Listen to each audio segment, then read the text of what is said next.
The NFL draft is on April 24th, and while there probably won't be any Clemson Tigers drafted on that day, in the following days there could be several. So I want to not take too long, but let's touch on them.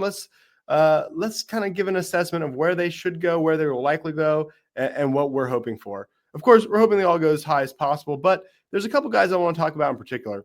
It starts with Barrett Carter. He'll be the first Tiger drafted. Almost certainly. Linebackers tend to go later, so he certainly won't go in the first round. You almost have to be a superstar as a linebacker or running back to go first round in the NFL draft these days.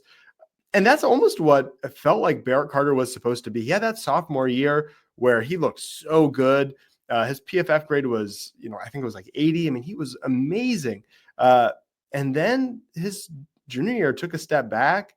The thought was that him and Trotter were going to be so good they'd be the best linebacker duo in the country, certainly in the ACC. They weren't. Trotter went to the NFL, and he was awesome after a little bit of a slow start. But as you might remember, Barrett Carter kind of famously missed a tackle on Riley Leonard in that Duke game. They go on to lose to Duke. He admits that he wasn't in good enough shape, so wasn't motivated enough in that offseason, maybe a little complacent. Has a very okay year, certainly not bad by any means. Was definitely a solid player, but not a star. So he was probably going to be drafted third, fourth round. He comes back. He's marginally better, but not amazing, not quite to where he was his sophomore year, at least not on a PFF grade basis. He's got good speed, and according to the College Football Network, they say he's an explosive athlete, sideline to sideline range, and can cover the tight ends, but his play strength is subpar. He has tough mentality, can trigger downhill to make tackles. For all of Clemson's problems stopping the run, he really wasn't part of that. He just wasn't a superstar like we thought. So he leaves after his senior year, and now he's projected to go, according to this mock draft I'm using, which is College Football Network, pick 80, which is the third round to the Indianapolis Colts. That feels about right to me. I could see him going a little higher just because he's really athletic. He was coached by sort of a newbie at the linebacker coach. Probably didn't get the most out of him. I think there's a lot of meat on the bone for an NFL team to take him, develop him, and get a really high quality linebacker. So I like Barrett Carter to go no later than the third round. Could even see him in the second, but again, linebackers just don't go that early. So probably a third rounder is probably about right. And I think that's a good value pick for anyone who gets him. The next guy, you got to go all the way to round 5 before the next Clemson Tiger, at least according to this mock draft. And it's Jake Briningstool. They have him going pick 142 to the Jacksonville Jaguars. And it would be cool to see him team up with Trevor Lawrence there. He's a great receiver. He had 1,028 yards receiving combined over the past 2 years when he was the starter. He, not always, but he flashed some elite catching ability and playmaking ability, one-handed catches. So he's got it in him. But he was just a little bit inconsistent. Overall, he was a very good pass-catching tight end, but not a good run blocking tight end really at all.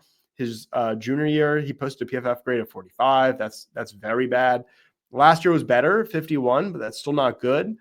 So I think the question here is, does an NFL team believe he could become a adequate blocker that you could put out there, every down? If so, he's got tons of upside. But if you don't really believe that, you haven't seen it, if you don't think your coaching can get him to be an average-ish blocker, then he's more of a reserve special role. You can't have him in on third and short kind of situations.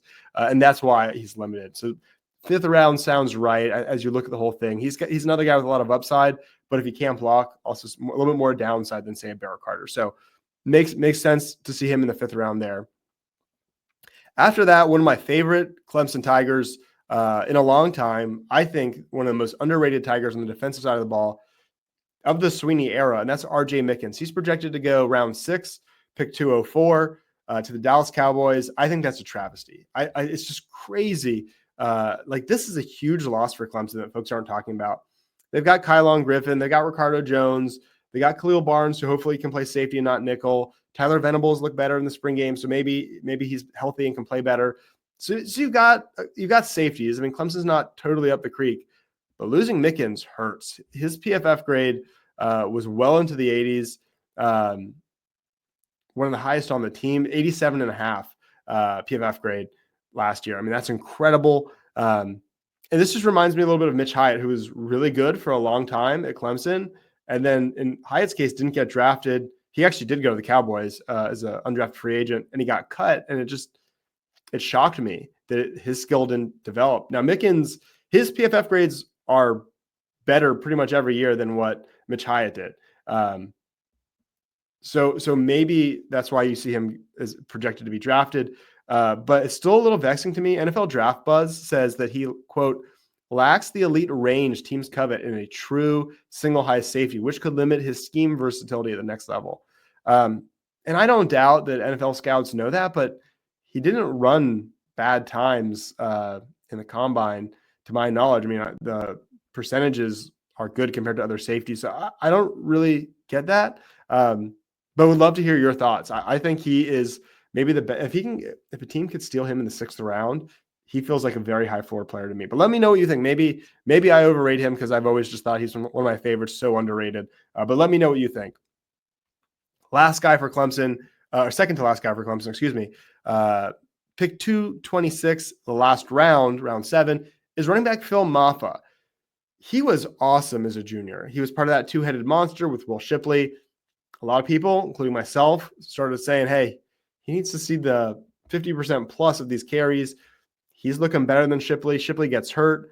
Mafah dominates against Notre Dame and then leads that kind of twosome, that duo. He leads it through the rest of the season is awesome. You know, he's going to get the bulk of the carries in his senior year as Mafah declares for the draft. I think everyone was like, we hate to lose you, Mafah, but we're excited to like coaches have to unleash Mafah. And that sort of backfired, right? Mafah had 70% of all carries for Clemson by scholarship running backs, which is a lot. And it looked like a lot. It looked like they would never trust a backup. But that's 216 carries, which is a lot. It's 25th nationally among running backs. So it's not some totally outrageous amount. It's just normal, like not split carries, just normal, you're the bell cow running back. And he got beat up. Now, I don't know if he got beat up from constantly, like all those carries, he couldn't handle it, or if there was just, he got hit a certain way one time, got a hurt shoulder, and that was it. And he just played through it. So it's a little unfair to say he couldn't handle the workload, but he did get hurt. And I think that hurts his draft stock. And that's why you see him going all the way down the 7th round. Now, the other thing that hurts him is he's not a great receiver. He had 103 receiving yards last year, 108 the year before. So that was never a big part of his game. So he's not a great receiver. And he's not that great in pass protection. He's not terrible, but he was the guy who whiffed. Correct me if I'm wrong, but I believe he's the one who whiffed in that Florida State game, not this past year, but the year before when Tate got sacked and fumbled. So, like, he's not a superstar as a blocker. He's not a great receiver. He didn't do anything really as a kick return man, even though he did play that role. So he's not even like a super speedster. He's a traditional between the tackles runner who's patient, who's consistent, who doesn't fumble too much. He did his junior year, but last year he was rock solid. He has good vision and patience and all of that. But he doesn't have elite upside. So it feels like he is a 7th round safe pick. He's not going to give you a lot of versatility, not going to give you a lot of upside, but he belongs on an NFL roster. And so that's where I think he ends up. I think you see him drafted, but very late. Then I could see him sticking around and having a solid career as a backup. But I don't think there's like the upside to make you want to draft him before the 7th round.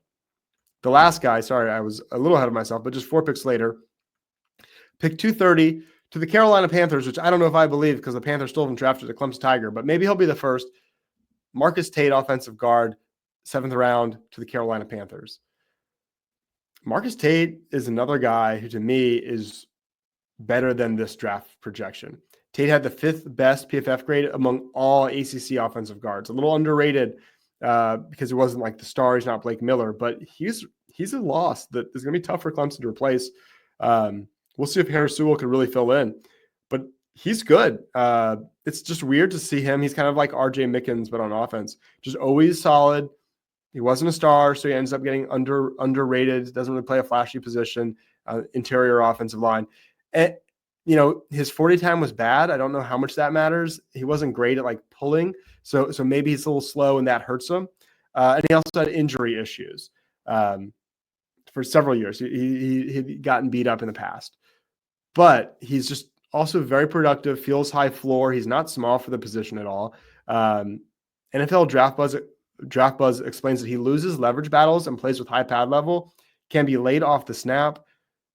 I don't know. I didn't see that, but I don't claim to be an expert on offensive line play, but it just feels a little weird to me. He's a guy who stuck it out at Clemson a long time. Clemson threw him to the Wolves against Georgia as a true freshman.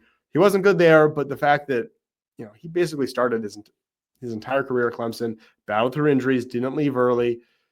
He's a guy you got to root for. I think he deserves to be drafted. If he drops to the 7th, I think that is a steal. And maybe the Panthers will finally get a steal with the Clemson Tigers, with the Clemson Tiger in that last round. Well, that would be awesome. I'd love to see him go higher than that. But those are the 5 guys to look out for. If you miss it Thursday, you're not going to miss any Clemson guys. But tune in Friday and Saturday, and you should see 5 Clemson players drafted. Let me know what you think. Who's underrated, who's overrated, and as always, don't forget to subscribe to this channel. Be sure to like this video. I'd really appreciate it.